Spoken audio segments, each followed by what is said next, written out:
네, 안녕하세요. 예.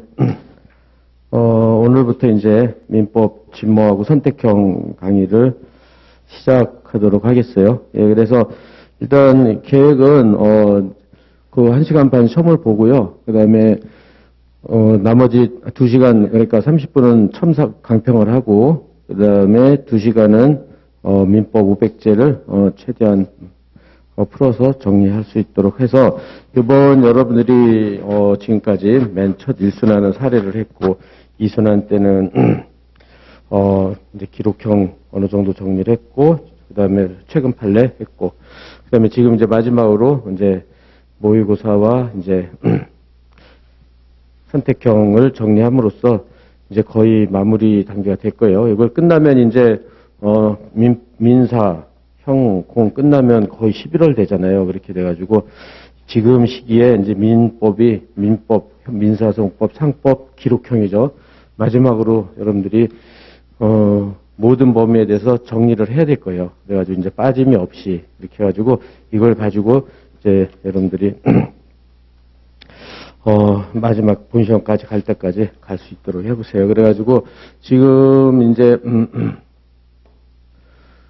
그래서 지금 전반전 2시간 하고 이제 후반전 2시간 이렇게 나눠서 진행을 할 건데, 그래서 1시간 30분 정도 해가지고 지금, 사례형 100점, 선택형 20문제, 문제가 적으면 뭐 15문제 정도 나갈 수도 있고 그래요. 그러니까 여러분들이 그렇게 생각을 하시고, 그래서 내일부터는요, 여기 여러분들 좀 힘들더라도 이제 선택형은 바로 2시간 여기 이제 500제, 그러니까는 선택형 강의를 그냥 해당하는 진도 범위 내에서 하겠어요. 그러면 선택형은 여기서, 될 수 있으면 지금 여러분들 500제 문제 내에서 또 최근 판례 내에서만 낼 거예요. 그러니까는 그것만이라도 충실하게 한다. 그것만이라도 충실하게 한다. 이 생각을 하시고. 그 다음에 그래서 이제 여기 내일부터는 30분 끝나면 바로 제가 30분에 들어와가지고 30분 정도 사례형이죠. 사례형을 좀 이렇게 빨리 한번 풀어보겠어요. 여러분들, 빨리 풀어가지고, 저 2시간은 이렇게 충실하게 보내고, 그 다음에 선택형은 1시간씩 해가지고, 해가지고 2번에 걸쳐서, 1시간에 또 우리가 빨리 풀어가지고, 한 30여 문제가 못 푸는 것 같아요. 그러니까 한 30여 문제, 25에서 한 30여 문제씩 해가지고, 그 해당 진도 범위 맞춰서 최대한 나갈 수 있도록 그렇게 하겠어요. 그래서 만일 시간이 좀 밀리면 한 30분 정도 하여튼 진도 맞춰서 할 수 있도록. 그래서 마찬가지로 이렇게 해서 여러분들이 이제는 선택형, 사례형, 기록형이요. 이제 기록형은 마지막 이제 우리가 민법, 민소법, 상법 끝나면 기록형 175점짜리 한 6회 정도를 볼 거예요. 6회. 그럼 저번 때 우리가 선택형에서 단기 완성해가지고 그때 한 16개인가 이렇게 단편으로 풀었잖아요. 그걸 합쳐가지고 175점짜리를 풀 건데, 그 문제가 대부분 이제 올해, 그러니까 작년 한 3개년 법전형 문제하고 다른 로스쿨에서 출제됐던 문제를 합쳐서 낼 거예요. 그러니까 이렇게 하면, 이제 강의 여러분들이 공부하는 순환은 민사는 이제 끝이에요. 민사는. 그죠? 그래서 그러니까 여러분들이 이번에 좀 힘들더라도 부족한 부분이 있으면 최선을 다해서 메꿔야 돼요. 메꿔가지고 그 다음에 이제 여러분들이 암기장 그래서 지금 할 때 선택형 공부할 때 사례형 공부할 때 이제 기록형 시험 볼 때 전부 다 암기장에 이제 나머지 흡수를 시켜야 돼요. 다 확인하고 흡수하고 그래서 계속 얘기했지만 우리가 11월 중에 이제 11월 중에 이제 이제 진모 이제 그다음에 강의 선택형 강의가 끝났다. 그럼 이제 마지막 순환이잖아요. 마지막 그러니까 4순환이 되겠죠. 4순환. 그럼 여러분들이 이 암기장으로 흡수한 걸 가지고 결국은 저 최종 정리를 여러분들 여론조사를 해보니까 새로운 걸 하지 말고 최종 정리를 갖다가 암기장으로 할 거야. 암기장으로 다시 빨리. 그래서 소위 말해서 찍는 문제 이건 꼭 해라. 찍기 강의가 될 거예요. 이렇게 해서 마지막으로 최종 정리. 그렇게 해가지고 여러분들이 그 암기장을 마지막으로 확인하고 그 다음에 이제 본시험이 이제 곧 다가오잖아요. 그죠? 민법, 민사 형사 공법이 끝나면 그러면 이제 본시험 가서 계속 내가 5월 달부터 강조했지만은 마지막 날 전범위를 이 안기장을 가지고요. 1독을 해야 돼, 1독.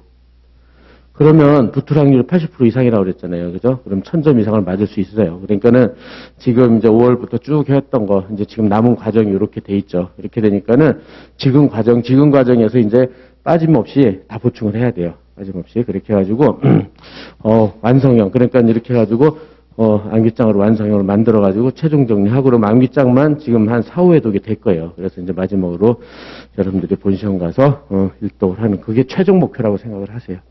그러면 다소 좀 미흡하거나 좀 빠진 게 있어도 그렇게 하면 제가 경험상 보면은요, 저렇게 해서 시험 전날 하여튼 뭐 100%가 아니더라도 80, 90%라도 봤다. 그러면은 어느 정도 붙을 확률이 높아요. 그러니까는 목표는 그거라고 생각을 하시고 지금 아주 최선을 다해서 저기 1시간 40분 동안 사례형, 선택형 하고요.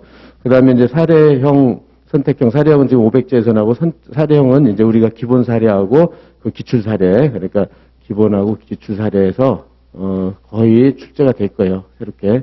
그래서 시험 본 것도 있고 안 본 것도 있고 그럴 건데 마지막으로 찍는 문제라고 생각하세요. 오늘 시험도 그렇고.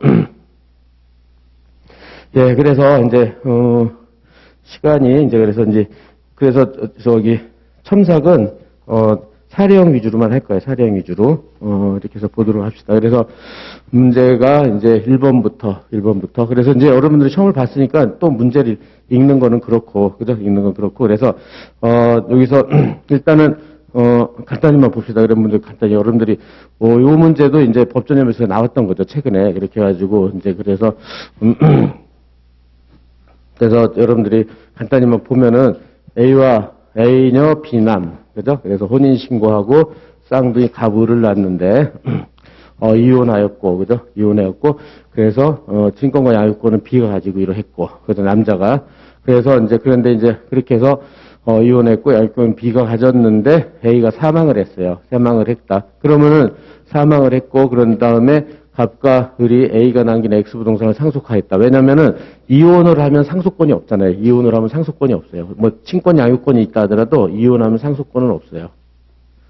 그러니까는 자식들이, 그죠? 직계비속인 갑과 을이 2분의 1씩 상속을 하겠죠. 각 2분의 1씩 상속을 했어요. 그 다음에 B는 근데 얘네들이 어리니까, 그죠? B가 이제 친권자잖아요. 갑을의 친권자로서 이들을 대리했어요. 대리해가지고, 2016년 6월 30일 병에게 시가 10억 상당의 X분 3억에 매도하였고, 그 다음에, 매도했다. 그 다음에 병은 B가 사리를 목적으로 이런 매매를 한다는 사실을 알고 있었다. 이렇게 되면은 요거 사리를 목적으로 했다는 것은 대리권 남용이죠. 대리권 남용. 남용에 대해서 얘는 악이고, 그래서 초안을 잡으면서 해보세요. 그러자 B는 X부동산을 다시, 갑을 앞으로, 그 다음에 상속을 원인으로 해서 2분의 1씩 등기를 맞춘 다음 같은 날 병 앞으로 소유등을 해줬죠. 그런 다음에 병한 이러한 사실을 숨긴 채 X부동을 정에게 또 전매를 했죠. 매도 2018년 정 앞으로 소유등을 맞춰 주었다. 이렇게 됐죠. 그러면은 이제 등기가 맨 처음에, A 거였다가, 예를 들어서요. 여러분들 등기부도 될 수 있으면 간략하게 그려놓으라고 그랬죠. A 거였다가 상속등기로서 갑을한테 상속등기가 됐고, 그 다음에 병한테 갔다가 이제 최종적으로 정한테 갔겠죠. 그죠? 현재는 정 앞에 소유등이 됐겠죠. 이렇게. 그래서 여기에 대해서 갑과 을은 2020년 6월 4일 이해상반 또는 친권남용 이렇게 주어졌지만 안 주어져도 이렇게 찾아야 돼. 이건 여러분들이 찾을 수 있어야 돼요. 찾을 것. 많이 안 주어져도 주어졌으니까는 여러분들이 하는 거지만 이후로 병과 정을 상대로 금액의 등기 말소를 구하는 소를 제기했다. 이때 갑과 을의 병정에 대한 청구를 결론과 함께 이유와 함께 적시하시오 이렇게 돼 있죠. 그래서 이게 법전에 거기 나오죠. 시험에 그 해설은 여러분들 거기 선택형 해설 끝나고 저기에 있어요. 10페이지부터. 그러니까 여러분들이 보면서 한번 간단히 보겠어요. 그러면은 여기서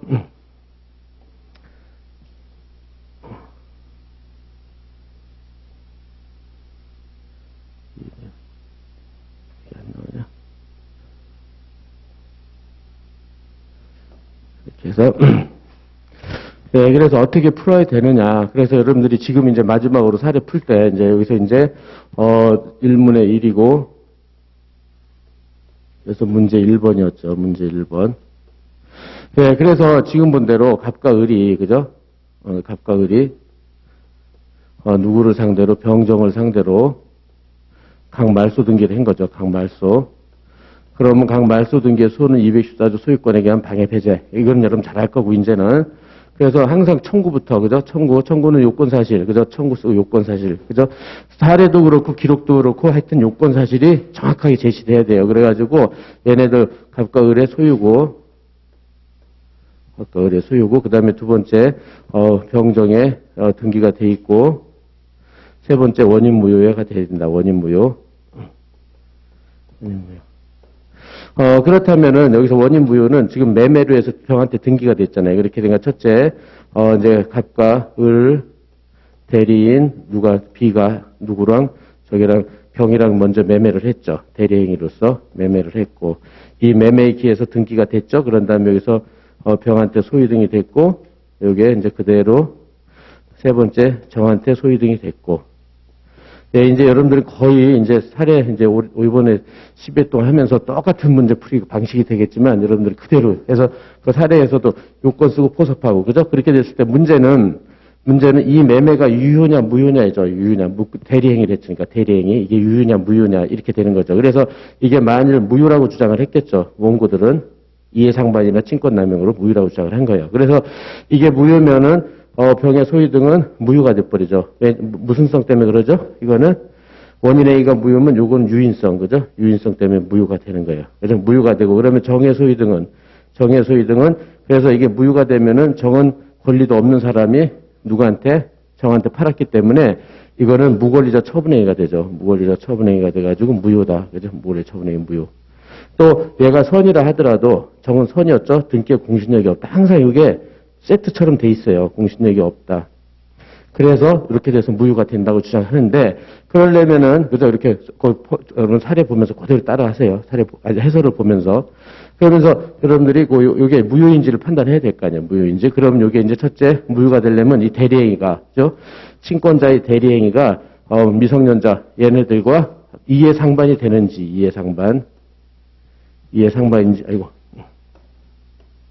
이해상반인지를 판단해야 되잖아요. 그죠? 이해상반. 이해상반인지 판단하려면 이해상반은 우리 판례는 무슨 설이죠? 이해상반에서는 형식적 판단설, 그죠? 형식적 판단설이라는 걸 간단히 쓰고 행위의 외형만 가지고 판단하는 거죠. 행위의 외형. 오직 행위, 외형만 가지고 판단한다. 그래서 무능의 불이익으로, 그죠? 무능의 불이익으로 친권자의 이익이 돼야 돼요. 친권자의 이익. 이게 딱 공식처럼 돼 있어야 돼요. 이익으로. 알았죠? 무능의 불이익으로 친권자의 이익으로 이렇게 돼야 돼요. 근데 여기서 무능의 불이익, 그죠? 무능의 재산, 그죠? 무능의 재산을 팔아버렸잖아요. 그러니까는 무능의 재산을 팔았으니까 이거 불이익이 맞아요. 근데 친권자 이익으로 갔냐? 그런데 친권자 이익으로 간 게 아니라 누가 이익으로 갔냐면 병한테 이익으로 갔잖아요. 제3자 병의 이익으로. 병이 소유 등을 취했으니까. 따라서 이제 친권자 이익으로 이렇게 가야 되는데 이렇게 갔으니까는 이해상반행위가 아니다. 간략하게. 알았죠? 이렇게. 이해상반행위는 아니에요. 왜냐면 이해상반행위에 해당되면 어떻게 돼요? 이해상반에 해당되면 특별대리인 선임해야 돼요. 특별대리 선임 없이 했으니까 무권대리가 될 텐데 이해상반행위가 아니니까 이거는 이해상반행위에 대해서 무권대리라고 볼 수가 없는 거죠. 그다음에 두 번째. 근데 그렇다면은 친권남용이냐? 친권남용. 이렇게 순서대로 이해상반행위가 안 되면은 친권남용으로 이렇게 세트처럼 딱 준비를 한다. 그럼 친권남용의 요건이 뭐예요? 첫째, 대리권 남용행위가 있어야 된다. 남용행위. 남용행위가 뭐예요? 대리권 남용행위는 대리인이 본인의 이익을 위해서가 아니라 자기 또는 제3자 이익을 위해서 대리행위를 했을 것. 정확하게. 누구 이익을 위해서 했어요? 이거는 지금 제3자 병의 이익을 위해서 대리행위를 했잖아요. 그죠? 그랬다. 그래서 이제 딱 됐고, 두 번째, 이거를 병이 악이나 과실이 있어야 되는데, 거기서 이런 사실 알고 있었다 그랬잖아요. 알고 있었다. 그죠? 악이. 딱 됐죠. 그러면 이거는 친권남용에 해당되는 거예요. 대리권남용. 그죠? 대리권남용에 해당되죠. 그렇게 되니까 대리권남용에 해당되면 우리 판례는 그 효과를 뭘로 보죠? 107조이랑 단서 유추 적용으로서 무효로 보죠. 유추로서 무효로 본다. 예, 이렇게 찾아내는 거죠. 그죠? 그래서 이거는 107조이랑 비진의의사표시에서 무효가 됐어요. 그러니까 무효가 됐죠? 무효가 됐으니까 유인성 때문에 병등기는 무효죠? 그럼 정등기는 무권리자 처분행위는 무효고 등기에 공신력이 없으니까 얘도 무효고. 그죠? 따라서 무효 다 됐죠? 그래서 이렇게 정확하게 그랬죠? 여러분들이 요건 쓰고 그 다음에 여기서 문제가 되는 게 무효다. 그래서 이해상반 친권남용 그 목차도 그렇게 돼 있죠. 그죠? 말소등기, 이해상반, 친권남용, 그죠? 그대로 순서대로 쓰고. 그런 다음에 그렇다면 여기에 대해서 병은 대항할 게 없어요. 자기가 악이니까, 그죠? 얘는 대항할 게 없는데, 정은,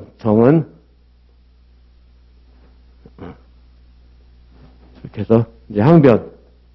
병은 대항할 게 없는데, 정의 항변은 뭐냐? 그럼 요거에 착안하는 거죠. 지금 백질주의랑 단서유추적으로 무효가 됐잖아요. 그죠? 그렇게 되니까는, 지금 본 대로, 정은, 나는 백질주 이항에 나는 선의 제3자다. 그래서 나한테는 니네들이 대항 못한다. 대항 불가. 요거를 항변할 수 있는 거죠. 그죠? 그러면은, 정은, 지금, 친권남용이라는 거, 이게 백질주의, 친권남용이라는 거 정은 몰랐잖아요. 그래서 정은 아예 이런 사실 숨긴 채 이렇게 돼 있잖아요. 그죠? 그러니까 선의가 됐고, 여기 실세법, 얘가 실질적으로 새롭게 법률상 이해관계를 맺었잖아요. 그죠? 병으로부터, 그죠? 법률상, 그러니까, 병으로부터 정은 소위 등을 맞으면서 실질적 새롭게 법률상 이해관계를 맺었다. 그래서 대항 불가니까는 무효 주장을 못한다. 이렇게 되는 거죠. 주장을 못한다. 이렇게. 그래서 이게 인정이 될 거란 말이에요. 그죠? 여기서 딱 떨어지니까. 그죠? 따라서, 정의 항변이 인정이 되니까 정의 항변이 인정이 된다. 이렇게 되는 거죠. 네, 그래서 여기까지. 그죠? 근데 병은 항변할 게 없어요. 자기가 악이니까. 그죠? 이렇게 돼서. 네, 이렇게 해서 구조를 보면은 딱 됐죠. 그래서 말소등기, 이해상반, 친권남용, 항변해가지고 하면 4개 논점. 그죠? 4개 논점 딱 됐고. 그 다음에 마지막으로 결론에서는, 1, 3, 결론에서는 어떻게 되죠? 얘네들의, 병에 대한 청구는 인용이 될 것이고, 결론도 정확하게 제시하고요. 그 다음에 두 번째 정에 대한 청구는 기각이 되겠죠. 그죠? 이렇게 된다. 예, 이렇게 해서 저 완성을 하고도록 할 수 있도록 해보시고, 그 다음에 이제 여러분들이 질문을 많이 하는 게 여기 문제처럼 결론과 논거를 써라. 그렇게 돼 있잖아요. 그죠? 그러니까 여러분들이 결론과 논거, 이유를 써라. 그러면 그 질문대로 결론 쓰고 이유. 그죠? 요게 결론이잖아요. 요거 쓰고, 이유에서 지금, 말소등기, 이해상반, 친권남용, 백질조. 이렇게. 그죠? 1, 2, 3, 오늘 첫날이니까. 이렇게 순서대로 해서, 말소등기 청구권, 하고, 그 다음에 여기서 제시한 다음에 이게 이해상반인지, 그 다음에 친권남용인지,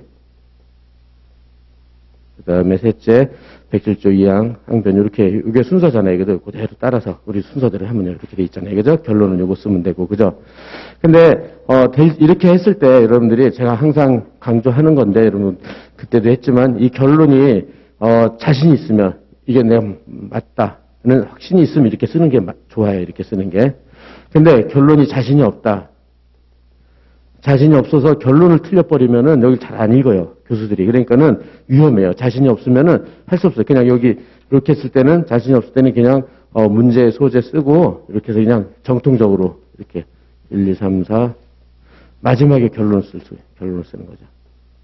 여기는 말소등기, 그 다음에 이해상반, 친권남용, 백질주의랑 이렇게 해가지고 그렇게 해가지고 자신이 없으면 이런 식으로 해서 결론을 마지막에 써야 다 읽어주고 결론을 봤을 때 점수를 다소 틀리더라도 여기 점수를 맞는데 처음부터 이거 틀려버리면 굉장히 점수가 안 좋아요. 그러니까는 뭐 이렇게 썼다고 해서 무조건 이렇게 쓴다 이런 건 아니에요. 그러니까 목차는 어떻게 해도 상관이 없어요. 알았죠? 그러니까 여러분들이 재량껏, 그죠? 좀 융통성 있게 잘 해보세요. 이건 어떻게 목차를 저렇게 썼다고 그래서 뭐 틀렸다 이런 건 아니니까. 알았죠? 그래서 웬만하면 이렇게 써버리세요. 왜냐면 여러분들이 웬만하면 자신이 없잖아요. 그러니까는 이렇게 해서 될 수 있으면 점수를 1점이라도 더 맞으려고 노력을 해보실 것. 알았죠? 예, 그 다음에 2번을 해봅시다. 그러면 예, 요거는 마찬가지로 이렇게 복사해가지고 내일 나눠드릴 테니까는 지금은 해설 위주로 여러분들 쭉쭉 보세요. 쓰려고 하지 말고 이거 내일 바로 복사해서 나눠드릴 테니까. 예, 그래서 보고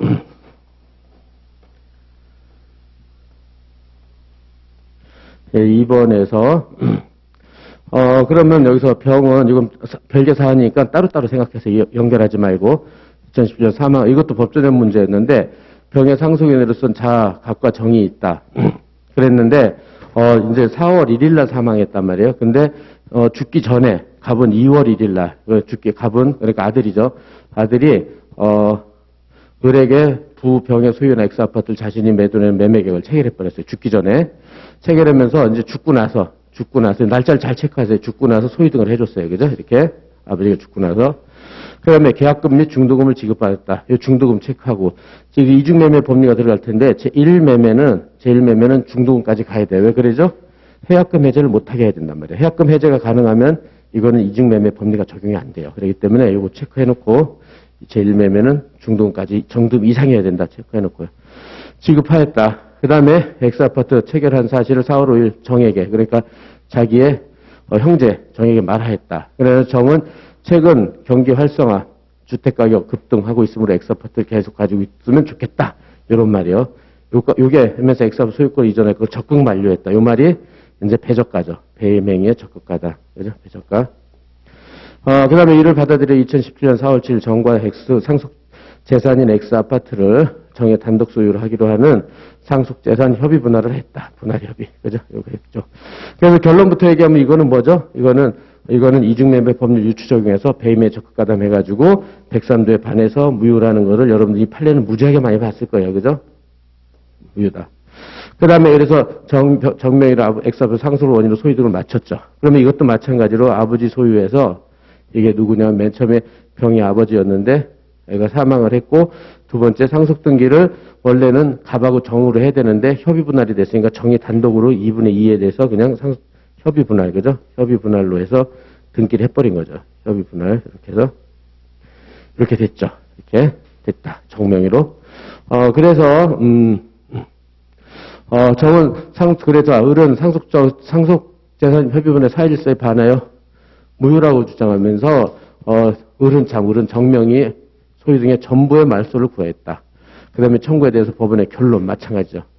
이것도 거기 해설을 보면 이것도 법조의 문제 그대로인데요. 예, 그래서 거기 또 해설을 보면서 여러분들 체크를 해보세요. 이것도 이제, 그래서 이제 본다. 그렇게 해가지고, 법원의 결론을 마찬가지로 근거와 함께 설명하시고 이렇게 돼 있죠. 그렇게 돼서 이것도 똑같이 문제는 거의 비슷하죠. 그렇게 돼가지고, 여기서 이제 문제 2번.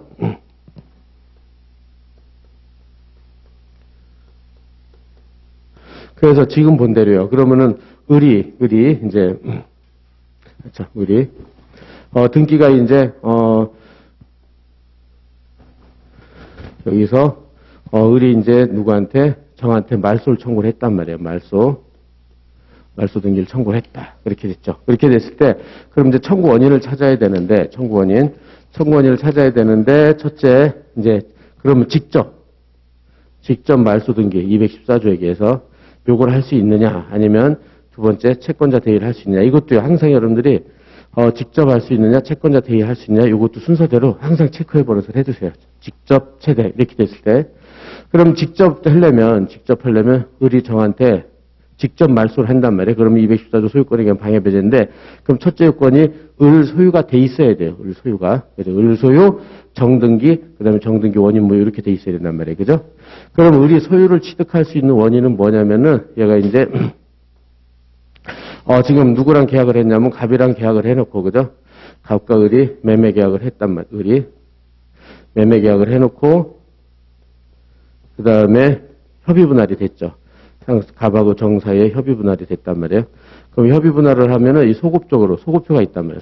소급표로 인해서, 아버지 돌아가셨을 때로, 그죠? 상속 개시시로 소급이 된단 말이에요. 그렇게 해가지고 소급표인데 얘가 을이 이제, 1015조 협의 분할에 대해서 단서, 협의 분할에 소급표에서 단서에서 제3자는 보호를 받는데, 제3자로 보호를 받는다면은 을 소유가 될 여지가 있어요. 근데 여기서는 제3자가 좀 이따 보겠지만 여기서는 실질적으로 새롭게 법률수당 이해관계를 맺고 완전한 권리 취득할 것, 즉 등기 같은 게 있어야 돼요.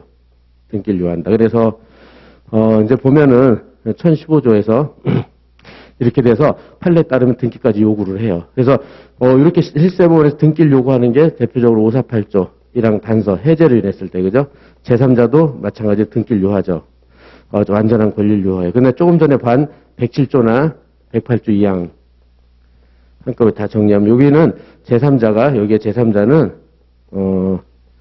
완전한 권리를 요하지 않아요. 그냥, 그래서 채권 양수인이나 이렇게 해도 된단 말이에요. 그래서 이런 차이점. 그래서 이렇게 지금 나온 것만 기억해 보세요. 1015조 단서, 548조형 단서, 107조 2항, 108조 2항. 그죠? 이런 건 선택형에도 많이 나오잖아요. 그죠? 이렇게 돼서, 등기를 요하는데 등기가 없잖아요. 그죠? 등기가 없으니까는, 근데, 을 명의로 등기가 없어요. 그죠? 등기가 아직 안 했으니까 소유가 안 되죠. 간략하게. 왜냐면 1015조 단서를 논점을 하나 써야 되니까 간략하게 쓰는 거예요. 그래가지고, 그러면은, 따라서 이거 직접 말소는 안 되겠구나. 이렇게. 간략하게, 거기서 여러분들, 거기 배점 보고 그 정도 간략하게 언급할 수 있도록 하시고. 그 다음에 채권자 대위. 그렇다면 을은 값과 매매를 했잖아요. 그죠? 매매를 했으니까 매매 겸 소위 등 채권이 있었겠죠. 소위 등. 일단 매매 자체는 유효하니까. 그래서 이걸 피부전으로 하고. 근데 병과 정이 상속재산 협의 분할을 한 것이 이게 무효라서 갑은 여기 을한테 정한테 소유등을 할 수 있다 이렇게 주장을 했겠죠. 그래서 소유등 말소를 할 수도 있다 이렇게 돼가지고 요거를 피대위 권리로 그죠? 요거를 피대위로 해서 요거 말소를 피대위로 해서 채권자 대위를 행사할 수 있겠죠. 채권자 대위. 그죠? 이렇게. 그래서 채권자 대위를 하는데 그러면은 여기서도 채권자 대위도 마찬가지 첫째 요건 검토. 여러분들 이건 잘 알죠? 보필 볼 때 피보전 채권이 있어야 되고 그 다음에 채무자 보존의 필요성이 있어야 되고 세 번째 채무자 권리 불행사가 있어야 되고 네 번째 피대위가 있어야 된다. 이렇게 되죠. 그래서 피보전 권리는 매매 기한 소유 등 채권 요거 자체는 유효하니까 있겠죠. 그죠? 그 다음에 이건 소유 등 채권이니까 특정 채권이니까 무자력이 필요 없다. 간단히 쓰고 그 다음에 갑이 불행사를 하고 피대위 권리는 의뢰병에 대한 말소 등기죠. 이렇게 올라가서 다시 판단하는 거죠. 그래서 네 번째 그러면은 갑의 의뢰병에 대한 말소 등기 청구권. 말소 등기 청구권이 있느냐 이거죠. 마찬가지 갑이 정한테 214조. 그럼 똑같아요. 그러면 또 똑같이 갑소유고 그죠? 갑소유고 그 다음에 여기서 정의 등기가 돼 있고 이게 원인 무효해야 된다. 원인 무효. 근데 갑은 2분의 1만 상속을 받았기 때문에 소유는 2분의 1만 소유가 있겠죠. 그죠? 근데 정은 2분의 2의 등기가 됐겠죠. 그죠? 등기는 2분의 2 다 등기됐잖아요. 그래서 원인 무효가 되느냐. 근데 지금 본 대로 이렇게 정에 등기가 된 것은 얘네 갑과 정 사이에 협의 분할을 해서, 그죠? 협의 분할을 한 다음에 정한테 소유 등이 됐기 때문에, 그죠? 따라서 협의 분할이 무효라면 얘도 마찬가지 유인성 때문에 무효가 되겠죠. 그죠?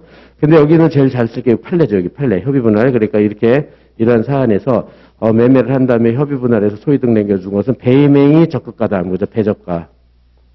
배적가로서 103조에 반해서 무효라는 판례를 정확하게 제시하고 무효다. 근데 범위는 어떻게 돼요? 범위는 왜냐면 정은 정당한 상속이니까 얘 것까지 말소시킬 수는 없잖아요. 그죠? 그래서 2분의 1만 갑의 지분인 2분의 1만 무효다. 이렇게 쓰는 거죠. 그죠? 이렇게.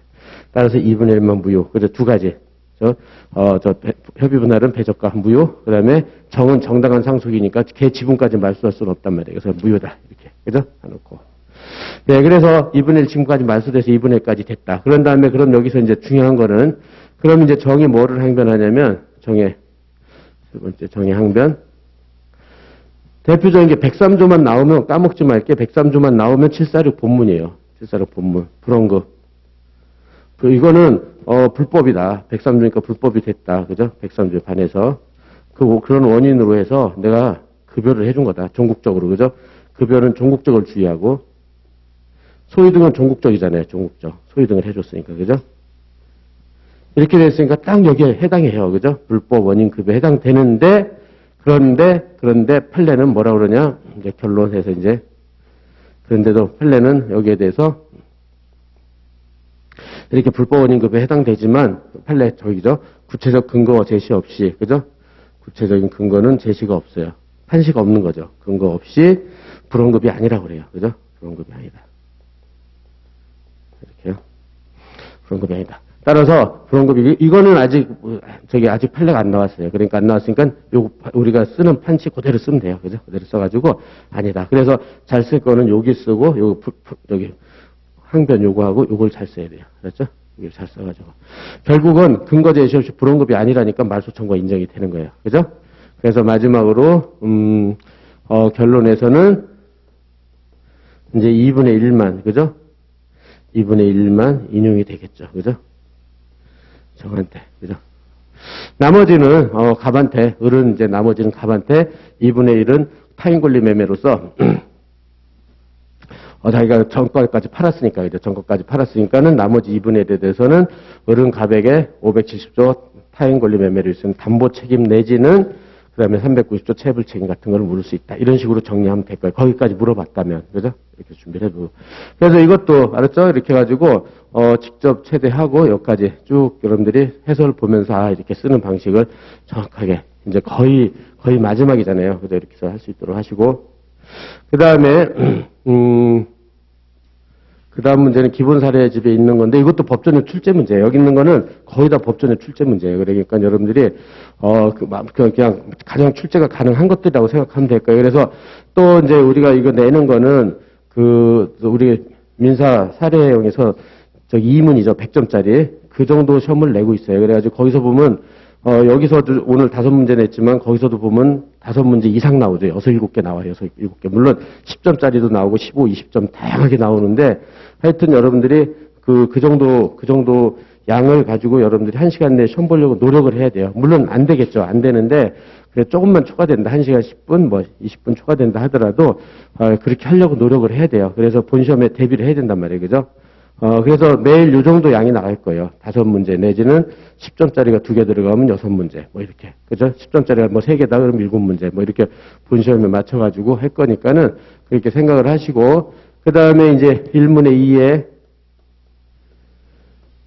문제 1번. 이거는 이제 바로 해볼게요. 그러니까 여러분들이 여기서, 거기서 그렇게 해가지고, 그 문제에서는 바로 여러분들 다 초안을 잡았을 테니까 읽는 거는 시간이 너무 오래 걸리니까는 그렇게 해가지고, 거기서 본 대로 이제 등기가, 즉, 원래는 이게, 그래서 토지 소유자가 갑이었는데, 여기다가 등기를 누구한테 해줬냐면은, 거기 동생 F와 상의를 해서 얘한테 저당권을 설정해줬죠. 저당권을 설정해줬다. 근데 또 F는 누구하고, 거기서 이제 D로부터 돈을 꺼가지고, 여기 저당권 부동산에 D가 가압류가 된 거예요. 가압류. 그죠? 이렇게 돼 있다. 그리고 갑의 채권자는 2구. 그죠? 갑의 금전 채권자 2가 이제 1억의 금전 채권이 있었죠. 예, 이렇게 됐다. 이렇게 해가지고, 여기에 대해서 이제 2가 이제 채권자 대위로 들어가거든요. 우리 기본 사례는 그냥, 갑이 했는데, 요건 좀 법전의 문제 그대로 냈으니까 여러분들 체크를 해보세요. 갑 해가지고, F한테는 말소 등기, 그 다음에 D한테는, 이 가압류는 말소 등기 청구하면 안 돼요. 이건 말소를 못 해요. 말소 등기 소를 제기하면 이건 가압류는 법원에서 촉탁 등기를 하기 때문에 말소도 촉탁 말소를 해야 돼. 그러니까 그렇게 촉탁 말소를 할 걸 소제기 하잖아요. 그럼 이거는 권리보호이익없어 소각하당해요. 권리보호이익없어 소각하. 왜냐하면 촉탁 말소라는 권리구제 방법이 있는데 이렇게 소를 제기하면 재소장에서에 걸린단 말이에요. 여러분들이 지금은 이 정도까지는 여러분들이 알 수 있고, 따라서 이건 말소의 소를 못 하는데 F 등기가 말소되면 같이 말소되니까 얘는 이해관계인이요. 부동산 등기법 57조 이해관계인이기 때문에 얘 승낙을 얻어야 돼. 그러니까는 승낙의 의사표시를 가름하는 소를 제기해야 돼요. 만일 이런 게 기록형에 나왔다 그러면 승낙 구해야 돼. 승낙 알았죠? 말소하면 안 돼요. 완전히 틀려버리니까. 그래서 여기선 주어졌으니까 승낙 의사표시를 구하는 소를 제기했죠. 그죠? 그래서 이것도 똑같아요. 채권자 대위. 그러니까는 이렇게 해서 체대를 했다. 시험 문제 체대를 주어졌으니까. 그러니까 똑같아. 요건 보필 볼 때 해가지고 피보전 채권이 있고 보전의 필요성이 있고 세 번째 권리불행사, 네 번째 피대위가 있어야 된다. 그럼 피보전은 금전 채권이 있는 건 문제 없죠. 그죠? 여기 1억 있다고 그랬으니까. 그죠? 그 다음에 보전의 필요성은 갑이 무자력이라서 팔아넘겼다고 그랬잖아요. 그죠? 무자력도 주어졌으니까 됐고, 권리 불행사를 했고, 따라서 피대위 권리로서 이게 있는지가 또 문제가 되는 거죠. 피대위. 똑같이 해보세요. 피대위. 목차 잡아가지고, 피대위로 얘네들의 말소. 그럼 이제 여기선 갑이 F와 D한테 말소하고 승낙을 구했다. 말소하고 승낙. 이렇게 돼 있잖아요. 그럼 이것도 둘 다 214조 소유권에 의한 방해 배제예요. 둘 다. 그죠? 그렇게 되니까는 다시 여기서 또 요건에서 여러분들이 요건 사실 그러면 갑소유 원래 갑소유였잖아요. 그죠? 그다음에 이거 얘네들 등기가 있었고 그다음에 세 번째 원인 무효가 돼야 되죠. 그죠? 원인 무효. 근데 이제 저당권 아까처럼 매매나 협의 분할은 원인액이 하나밖에 없잖아요. 근데 저당권은 항상 3단계예요. 3단계. 그래서 먼저 피담보 채권을 발생시키는 계약이 있어야 돼요. 발생시키는 계약. 그러니까는 소비대차라든지 등등 계약이 있어야 돼요. 그 다음에 요걸 기초로 해서 저당권 설정 계약을 해야 되고, 그 다음에 요걸 기초로 해서 저당권 설정 등기를 해야 되겠죠. 등기. 이렇게요. 그래가지고 여기는 3단계예요. 그래서 아까 매매나 협의 분할은 유인성밖에 없지만 항상 담보권은 부종성이 나타나죠. 그래서 지금 피담보 채권을 발생시키는 계약이 없다고 그랬잖아요. 체결한 적이 없다. 없으니까는 등기는 무효예요. 이거는 무슨 성이죠? 부종성 때문에. 피담보 채권하고 저당권 항상 부종성 무효고 그 다음에 저당권 설정 계약 이거는 지금 108조 1항의 통정의 표시로 주어졌잖아요. 그러니까 이렇게 무효란 말이에요. 그죠? 무효니까는 이 등기도 무효다. 이거는 유인성. 그래서 저당권은 항상 부종성하고 유인성이 두 개가 항상 같이 나타난다. 꼭 주의를 하고. 알았죠? 이렇게 주의를 한다. 예, 그래가지고, 그러니까 둘 다 무효예요. 그죠? 그래 답안지도 이렇게 쓰는 거죠. 피담보 채권이 없어서 부종성 때문에 무효. 저당권 설정 계약이 108조 1항 통정의 표시 무효니까 저당권 등기 무효. 그죠? 이렇게. 그러면 여기서 이제 항변을 하는데, 이제 두 번째, F는 항변할 게 없어요. 왜냐면 얘는 통정의 표시 당사자니까 얘는 항변을 할 게 없어요. 그죠? 항변할 게 없는데 D가 항변할 게 있죠. D는. 왜냐면 D는 항변할 게 있어요. 뭐냐? 여기 D는 108조 2항에 선의 제3자 해당된단 말이에요. 그죠? 선의 제3자 대항 못한다. 그죠? 선의로서 제3자한테 나한테는 넌 대항 못한다. 그죠? 이렇게 해서 이게 가능해요. 요거는 가능해요. 그래서 그럼 통정의 피로서 D한테 주장을 못하니까 이제 D는 실제법상 대항할 권리가 있으니까 요 한도 내에서는 D는 승낙 의무가 없어요. 그러면 승낙 의무가 없다. 근데 여기서 가장 핵심이 요건 없는데 요건 없어요. 그렇지만 여기에 대해서 피담보 채권을 체결하는 계약이 없다. 여기에 대해서는 D가 대항할 수단이 없어요. 대항수단이. 실제법상 대항수단. 이것도 통정의 표시를 했으면은 108조를 여기도 대입시키면 되는데, 이건 안 했지, 통정의 표시를 한 게 아니잖아요. 그러니까 이 항이 적용을 안 돼요. 그러니까 대항할 방법이 없어요. 없다. 대항할 방법이 없다. 따라서 이게 없으니까 이 한도 내에서 승낙 의무가 있는 거예요. 말소 등기에 대해서. 그래가지고, 둘 중에 하나라도 승낙 의무가 있으면 있는 거예요. 알았죠? 하나라도 승낙 의무가 있으면 얘는 승낙을 해야 돼요. 그렇죠? 그래서 요것 때문에. 그래서 결국은 요걸 108조 2항하고 요거 두 가지 관계를 정확하게 요거를 체크하는 게 여기서 가장 핵심이에요. 여기서 가장 핵심. 알았죠? 이거 못하면은, 이거 모르면 완전히 이거 못 풀어요. 알았죠? 판례 보면은 108조 2항 가능하다 그러면서 승낙 의무 있다. 이런 식으로 써버려요. 그렇게 되니까는 이 구조를 모른단 말이에요. 그래서 여러분들은 정확하게 하나, 둘, 셋. 여기는 대항 못하고 피담보 채권이요. 저당권 설정 계약 요거만 대항이 가능하단 말이에요. 그렇게 해가지고 결국은 저기가 되죠. 그렇게 해가지고 결국은 피대의 권리가 있게 되는 거예요. 그죠? 이거 이렇게 정확히 쓰시고. 그래서 결론은 뭐죠? 그래서 결국 이것도 마찬가지로 두 번째 결론은 그래서 여기서도 2009 인용이죠. 둘 다 인용이에요. 둘 다 인용이다. 그죠? F한테도 인용이 되고 저기서 문제로 D한테도 승낙 의무도 인용이 되고. 예, 그래서 여기는 요게 제일 중요해요. 알았죠? 항변 사유로서 피담보 채권 없다는 데는 대항을 못하고 저당권 설정 계약에 대해서는 대항할 수 있고 이렇게. 예, 그래서 요것도 출제에 가장 가능한 것 중에 하나니까 준비를 해 두고 그 다음에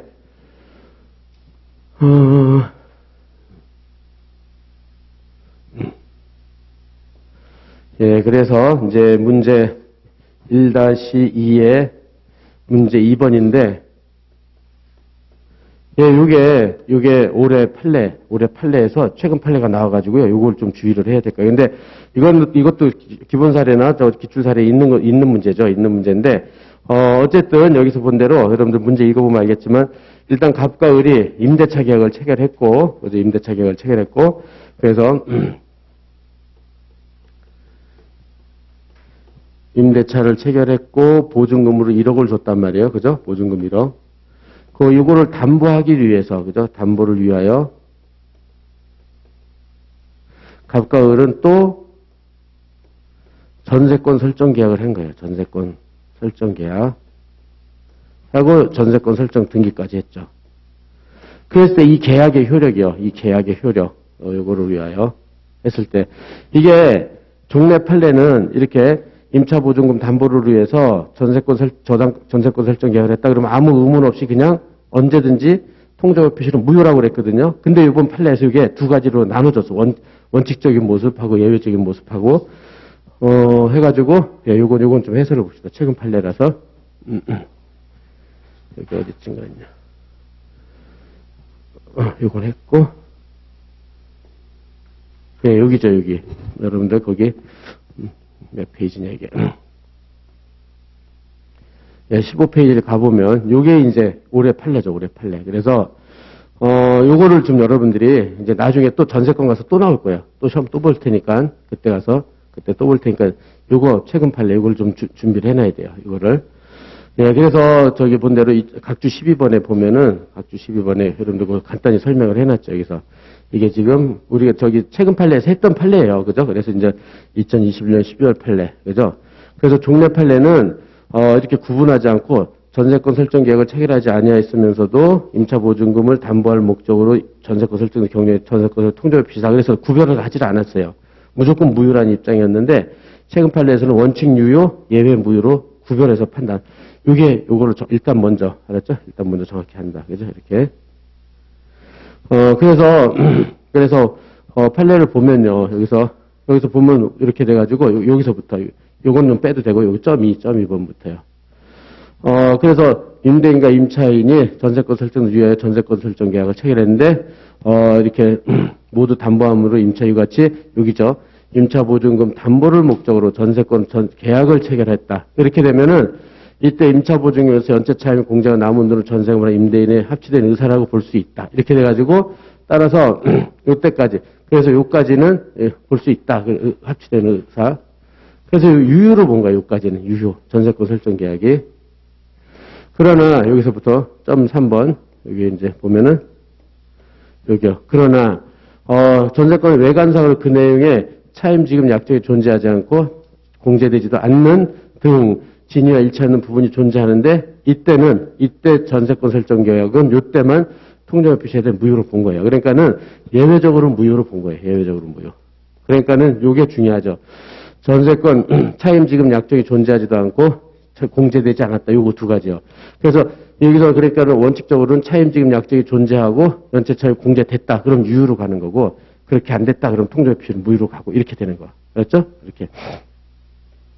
그래서 이제 사안에서는 그래서 요걸 따서 넣어놨어요. 여러분들 문제 보면 알겠지만은 여기서 그렇게 해서 문제에서 그걸 넣어놨어요. 그렇게 해가지고 여기 말고 참 15페이지였죠? 예, 문제에서 보면 그래서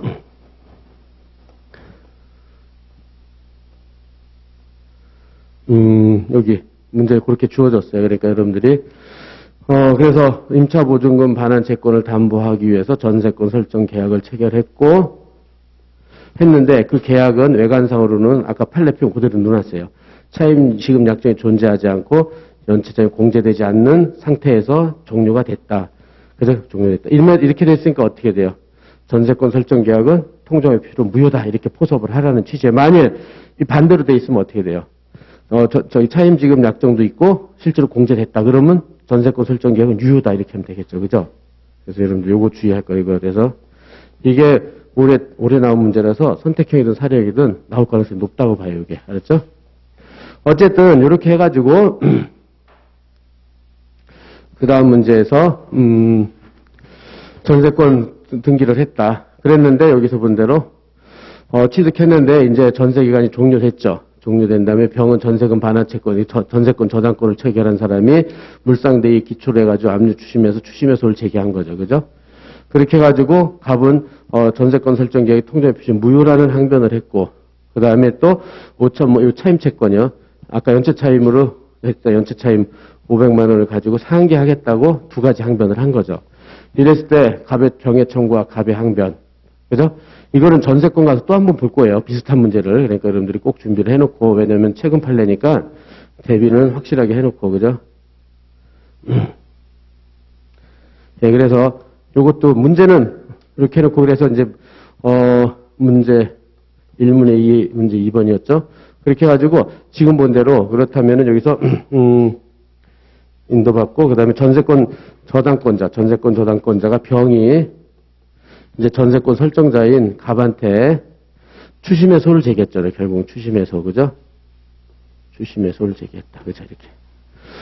그러면, 청구 요건, 청구에 쓰고, 그 다음에 요건 사실에서는 추심채권이 있어야 되죠. 추심채권. 그럼 추심채권을 찾는 게 또 핵심이죠. 추심채권이 있느냐. 그렇게 돼가지고, 그렇다면 추심채권은 뭐냐면 병이 갑한테, 갑이 을한테. 그죠? 그래서, 그래서 여기서 갑은 통장을 표시는 무효다. 그러니까 갑 자기 소유금을 을에게, 참, 이거 잘, 이거네. 갑을 병의 갑, 여기요. 그러면 원래 병은 을한테 여기 전세권에 대해서 저당권을 체결하고 있었고, 그죠? 그죠? 그렇게 돼 을은 갑한테 전세금 반환 청구권, 전세금 반환 채권이 있고, 전세금 반환 채권이 있다. 이렇게 돼가지고 여기에서 전세금 반환 채권에 대해서 압류 추심을 받은 거잖아요. 압류 추심, 그죠? 그래서 이렇게 돼가지고 이게 추심 채권이잖아요. 이게 그죠? 이게 추심 채권이다. 이게 생기느냐? 이렇게 전세금 반환 채권 이렇게 됐고, 그 다음에 두 번째로서는 압류 추심 명령을 받았고, 그 다음에 송달. 압류 추심은 송달만 있으면 되죠. 확정 안 돼도 되죠. 제3채무자 송달됐다. 이렇게는 다 되겠단 말이에요. 그죠? 그러면은 여기에 대해서 압류 추심을 하는 것이 물상대위로 나타났는데, 물상대위가 나타난 과정을 간략하게 여러분들이 여기다 언급을 해야 될 거예요. 언급을. 이렇게. 왜냐면 여기서 본 대로 전세권에다가, 그죠? 전세권에다가 저당권을 설정하는 거, 그죠? 이걸 인정한다. 허용하죠? 근데 이 저당권은 전세기간이 만료가 되면, 기간이 종료가 됐죠? 종료가 되면은, 전세권은 원래 용익권 플러스 담보권인데, 이렇게 용익권 담보권인데, 종료가 되면 용익권이 없어진단 말이에요. 그죠? 그래서 용익권 위에 있던 저당권도 소멸을 해버린단 말이에요. 저당권이 소멸. 저당권이 소멸되고, 이 저당권이 뭘로 바뀌느냐? 세 번째 물상대위로 바뀐다. 이걸 간략하게 쓰세요. 알았죠? 물상대위로 바뀐다. 따라서 물상대위에 기해서 이 저당권은 뭘로 바뀌었느냐? 전세금 반환 채권에 이렇게, 그 위에, 전세금 반환 채권 물건 위에 대신 위치한다는 뜻이에요. 그래가지고 저당권 여기 위치가 된 거예요. 그래서 추심의 소를 제기할 수 있는 거죠. 추심 명령을 받을 수 있고 추심채권을 행사할 수 있다. 그래서 이 과정을 간단히 쓸 것, 이 과정을. 그럼 여기에 대해서 지금 본 대로 갑이 항변을 했죠. 갑이 항변을 했는데 뭘 항변했냐면, 그럼 전세권 저당권인데 전세권이 있어야 될 거 아니냐. 근데 전세권이 지금 통정의 표시로 무효다. 이렇게. 그죠? 이렇게. 그러면 여기서 본 대로 요 판례, 여기 최근 판례를 잘 써야 되겠죠. 최근 판례를. 최근 판례는 아까 뭐라고 했죠?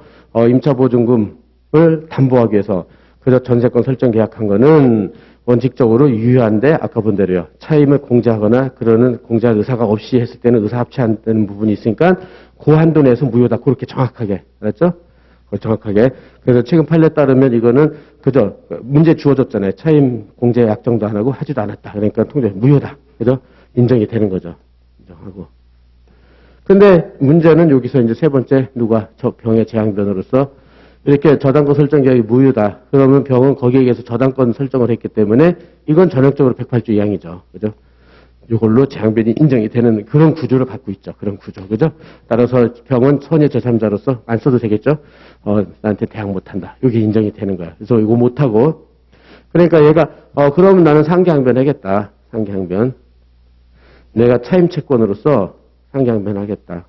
상계. 그럼 상계도 이제 여러분들이 보면 알겠지만, 동적상금 해가지고 동종채권이 대립돼야 되고, 그죠? 상계 적상이 있어야 되고 이행기가 들어야 되겠죠. 상계 의사표시 도달이 돼야 되고 금지채권이 없어야 돼요. 상계 금지 사유가 없어야 돼요. 동적상금 이렇게 해서 딱 해놓고, 그럼 동종채권으로서는 첫째 수동채권과 자동채권이 있어야 되는데, 수동채권과 자동채권. 지금, 수동채권은 뭐죠? 수동채권은 수동채권은 전세금 반환 채권이잖아요. 그죠? 전세금 반환 채권. 그래서,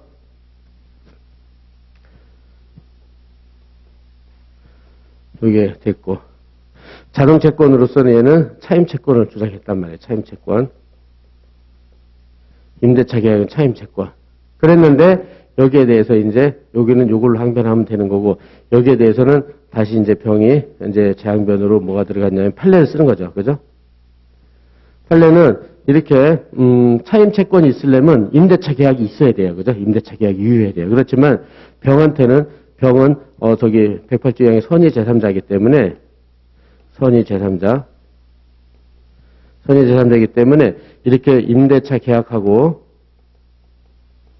그 다음에, 전세권 계약이 있을 때, 뭐만 있다는 거예요. 아까 본 대로, 병은 오직 요거, 전세권 설정 계약만 선의 믿고, 요거 믿고 저당권 설정 계약을 했기 때문에, 얘만 있고, 거의 양립 불가능한 임대차 계약은 없다는 거예요. 그죠? 없다. 아예.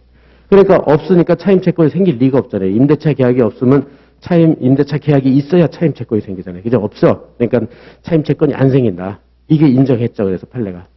알겠죠? 선의 제3자니까 얘는 믿은 거는 전세권 설정 계약만 믿었잖아요. 임대차 계약은 모르고. 그죠? 그러니까 임대차 계약은 병한테는 없는 거예요. 그래서 차임채권이 안 생기죠. 따라서 요걸로 비판해서 상계도 안 된다. 이거 자동채권이 없는 거죠. 이게 탈락이죠. 그래서, 이렇게 해서, 그죠? 여러분, 이렇게 해가지고, 잘 봐보세요. 이렇게 해가지고, 청구. 똑같죠? 청구 요건 쓰고, 요걸 잘 써야 되고, 그죠? 요거. 물상대위 하는 과정, 요거 잘 써야 되고. 그러면 이건 요거, 최근 판례 또 요거, 그죠? 요거 잘 써야 되고, 그죠? 요거. 그 다음에 이건 108주양으로 재항변 쉽게 될 거고, 상계항변에서 여긴 요걸 잘 써야 되고, 그죠? 여기는 요걸 잘 써야 되고. 예, 그래서, 막 이렇게 정치하게 안 된다 하더라도, 막 나열하더라도 하나, 둘, 세 개는 확실하게 현출이 되게 하란 말이에요. 그래서 어떤 사례가 나와도, 이 문제는 뭘 냈구나. 그러니까 요걸 잘 써야지. 이런 게 딱 있어야 돼요. 그렇죠? 네, 이렇게 해서 준비를 해놓고. 네, 그래서 요거 중요하니까 이 정도로 준비를 해놓고, 그 다음에, 마지막 문제. 요것도, 많이 유행하는 문제죠. 그죠? 이렇게 해서.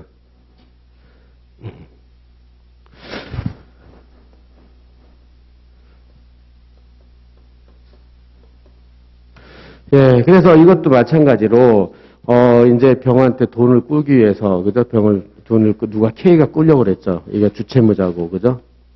주채무자고, 근데 이제 보증계약을 체결했는데 얘가 기망을 했죠. 여기 이제 대표이사가 기망을 해가지고, 이 아버지 정한테, 그죠? 정한테 기망을 했어요. 그죠? 그래서, 실제는, 연본데, 그죠? 연본데 거짓말은 신원보증이라고 거짓말을 쳤죠. 그래서 정도, 의사는 실제는 연대보증이었는데, 신보라고, 그죠? 실제로 기망을 한 거죠, 기망. 그죠? 이렇게 됐다. 그래서 이렇게 보증계약을 체결한 거죠. 보증계약을 체결했다. 그래서 병이 정한테, 그죠? 병이 정한테, 보증채무 이행해소를 제기한 거죠. 이거는 아주 유명해서. 근데 시험은 아주 잘 나오고 있죠. 근데 선택형이나 그런 데서 기록해서 나왔는데 아직 사례형은 안 나왔기 때문에 본시험에. 그래서 보증채무 이행해소 이런 거죠. 그죠? 그렇게 됐을 때 여러분들이 마찬가지죠. 계속 청구 쓰고, 주채무, 그러니까는, 주채무는 발생했죠. 주채무는 발생했고, 갑과 병과 K 사이에. 그 다음에 두 번째, 보증계약, 누구하고 병정 사이에 보증계약을 했죠. 이 두 가지가 요건사실이죠. 보증계약 체결했다. 여러분들 하여튼 사례 풀 때 요건사실 확실하게 해주세요. 그래야지 기록형이 잘 돼요. 기록형은 요건사실을 목차해야 된단 말이에요. 그러니까는 그걸 못하면 기록형을 못하기 때문에 쓸 때 계속 이렇게 하는 이유가 같이 하려고요. 사례 기록. 여기도 기록에서 얼마든지 나올 수 있는 문제들이잖아요. 전부 다. 그죠? 그랬을 때 쓰는 방법 똑같아요. 청구, 원고에 청구 쓰고, 그 다음에 항변은 예상되는 주장으로 쓰고, 재항변은 반박. 이렇게 해서 하면 다 똑같단 말이에요. 그러니까 그렇게 여러분들은 1타 2피를 한다고 생각하세요. 사례도 하고 기록도 하고 똑같이 쓰면 되니까. 목차만 다르게 하고. 그럼 이게 다 됐죠. 그래, 다 됐고. 그런 다음에, 그렇다면 여기서 이제 지금 정의 항변을 했잖아요. 그죠? 정의 항변을 했는데, 주체의무 발생 사실에 대해서는 항변할 게 없고, 그죠? 그러니까 이건 없고, 여기에 대해서 항변을 했죠. 그래서 보증계약이 불성립한다. 불성립. 왜냐하면 여기처럼 자기 정의 의사는, 그죠? 정은 그러니까는 누가? K가 기망을 했죠. K가 기망을 해서 누구를? 정이 착오에 빠져가지고 얘는 의사는 신보였는데, 신보. 표시는 연보를 했잖아요. 그죠? 연보. 이렇게 됐으니까는, 기망이니까는, 여기서, 이렇게, 요거, 의사 표시가 불일치하니까 불성립한다는 거죠. 요거 때문에 불성립한다. 요거 하나 주장을 했고, 그 다음에 기망했으니까 110조 사기 취소를 했고, 사기 취소를 하겠다 했고, 착오에 빠졌으니까 109조 착오 취소를 하겠다. 이렇게 하고, 요거 때문에 불성립이고. 그러니까 세 가지 논점이 나온 거 알겠죠? 그죠? 기망에 의해 착오에 빠져서 의사 표시가 불일치한다. 그죠? 그래서 순서대로 불성립, 취소도 그대로 순서대로. 두 번째, 110조 사기 취소. 그 다음에 요거죠? 그 다음에 세 번째, 109조 착오 취소. 논점이 정해져 있어요. 그러니까 이런 거는 나오면 그냥 외워버리세요. 통째로. 이렇게 그대로 써야지, 이렇게. 그럼 여기서 이제 누가, 병이 이제 재항변에서 이제 판례 입장을 써야 되겠죠. 판례가 이제 이걸 인정하는지 안 하는지. 그래서 불성립하느냐? 아니다. 왜냐면은 저기서 병과 정이 계약을 체결했는데 정은 의사는 지금 본대로 신원보증을 하려고 그래서 했는데 저기 표시는 연보를 했잖아요. 그죠? 연대보증. 근데 병 입장에서는 정의 의사를 모른단 말이에요. 얘가 그런 의사가 있는지. 오직 병은 신뢰를 한 건 뭐냐? 병은 신뢰를 한 거는 요 표시만 신뢰를 했단 말이에요. 그죠? 따라서 표시된 대로, 그죠? 표시된 대로 법률행위가 성립이 된다. 이게 무슨 해석이죠? 의사는 일치는 하지 않고 상대방 시각에서 되는 거, 이거 규범적 해석이다. 규범적 해석. 그죠? 성립이 된다. 예, 요것 때문에. 그래서 규범적 해석을 여러분들 정확히 쓸 수 있도록 하고, 그죠? 따라서 계약은 성립됐어요. 그죠? 표시된 대로 연보로. 그러니까 이건 안 받아줄 것이고. 사기 취소. 사기 취소는 저기처럼 기망에 의하여 착오에 빠져서 의사와 일치하는 표시. 이럴 때만 사기라고 보는 게 판례죠. 본 사안에서. 그죠? 사기라고 본다. 따라서 지금처럼 기망에 빠져서, 기망에서 착오에 빠져서 의사하고 표시가 불일치할 때는 이것 때는 사기가 아니라고 그러죠. 사기가 아니다. 그죠? 그래가지고 판례에 요거를 잘 써야 되겠죠, 여러분들이. 여기는 의사하고 표시가 불일치하잖아요. 그러니까 이거는 사기가 아니다. 그러니까 사기 취소 못한다, 이 판례. 그죠? 요거만 정확하게 제시해서 요거 일치하느냐, 불일치하느냐, 요거 판례 입장을 정확히 제시하고. 그래서 요것도 안 돼요. 그런데 여기 착오 취소에 대해서 요거는 인정이 됐죠. 요거는 여기는 재항변할 게 없는 거예요. 그래서 착오 취소는 내중 중 내용에 착오가 있어야 되고, 그다음에 이건 중요 부분에 착오가 있어야 되고, 셋째 중과실이 없을 것. 이렇게 요건 내중 중 앞자 따서 하고. 내용의 착오는 당사자 또는 목적 의사표시에서 착오가 있어야 돼요. 의사표시. 근데 여기는 전형적으로 의사하고 표시가 불일치하잖아요. 그러니까는 내용의 착오가 딱 됐죠. 그죠? 당사자 목적 의사표시에 착오가 있으면 내용의 착오예요. 이거 동계 착오 아니에요. 여러분들 이거 잘 틀리는 게 동계 착오라고 생각하는 사람이 많아요. 이거는 아니다. 다시 한번 강조하지만 이건 동계 착오 아니에요. 그렇게 하고 이거는 중요 부분은 주객경. 주관적으로 이렇게 착오에 빠졌으면 계약을 안 했고 객관적으로 또 누구도 안 했을 것이고 경제적 불이익이 있어야 된다. 주객경. 이거 딱 맞죠? 저희가 연보를 하면 누가 하겠어요? 누구도 안 할 거 아니에요. 그리고 연별 보증한 모든 채무를 물어내야 되니까 엄청난 경제적 불이익이 있죠. 그죠? 그렇게 하고 그 다음에 중과실 때는 알기 잘 그냥 앞자 따서 이런 논점이 되는 거예요. 그러니까 여기는 중과실이 있다고 볼 여지가 많아요. 왜냐면은 계약서 한 번만 읽어보면 연대보증이라는 거 알 수 있었잖아요. 그걸 안 읽어보고 그냥 계약을 체결했기 때문에 중과실이 인정되는데 이걸 알고 이용했거나 기망했거나 잘못 설명했거나 이러면은 기망. 이렇게 됐을 때는 중과실까지는 인정을 안 하고요. 판례가 경과실 정도만 인정을 해요. 인정하는 게 판례다. 이렇게 알기 잘. 그렇죠? 그래서 착오는 이렇게요. 내중 당모기, 주객경, 알기 잘 해서 이렇게 외우고 있으면 논점을 안 빠져나가요. 거의. 그렇죠? 준비해 놓는다. 그래서 지금 경과실 인정되니까 따라 착오 취소가 인정돼요. 이거는 착오 취소 인정된다.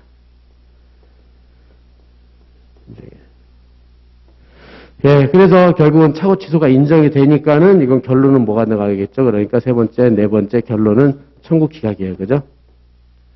결론은 청구 기각. 착오 취소가 되니까. 그죠? 이렇게 누구냐면 여기서는 저기 병의 청구는 기각이 된다. 이렇게 해서 준비하고. 그 다음에 여기서 이제, 그래서 여기서 나오는 게, 이거 경과실이라는 걸 찾아야 돼요, 경과실. 그래가지고, 이게 인정이 됐다, 그러면 경과실 착오 취소가 되니까, 다섯 번째, 경과실로 착오 취소를 해가지고, 자기는 손해를 입었잖아요. 그래가지고, 병이 누구한테, 다시, 정한테, 그죠? 병이 정한테, 705조 불법 손배를 물은 거죠, 불법 손배. 손배를 물었다. 그럼 불법 손배도 마찬가지로 계속 요건 사실로 뭐예요? 정의 고의나 과실로 얘는 경과실이 있었잖아요. 그죠? 경과실이 있었다. 고의나 과실이 있을 것, 위법하게 가해행위 손해 발생. 가해행위를 하고 손해 발생하고 인관계가 있어야 된다. 이렇게 돼 있죠. 그럼 가해행위로는 착오에 빠져가지고 계약을 체결했잖아요. 그리고 가해에 대해서 취소를 해버렸잖아요. 취소를 해가지고 1억 상당의 손해를 입혔죠. 돈을 못 받으니까 인관계도 있고. 근데 문제는 이렇게 경과실로 착오 취소하는 것은 민법이 허용한단 말이에요. 이거를. 민법이 허용. 인정한단 말이에요. 그러니까 민법을 위반한 게 없는 거예요. 그죠? 따라서 위법성이 없다. 그죠? 이거 정확하게 이제 이렇게 이해를 했으면 암기는 요거 위법성이 없다 해서 판례. 키워드를 정확히 제시하고. 예, 이렇게 해가지고, 경과실 착오 취소는 위법성이 없다는 거. 그래서 오늘 범위 내에서 아마 가장 유력한 문제들만 냈으니까 여러분들이 이렇게 해서 할 수 있도록 합시다. 시간 진짜 많이 걸리네. 이거 다 하니까. 예, 그래서 지금부터 10분 쉬고요. 그러면은 10분 쉬고, 선택형을 이제 준비할 수 있도록 합시다. 예.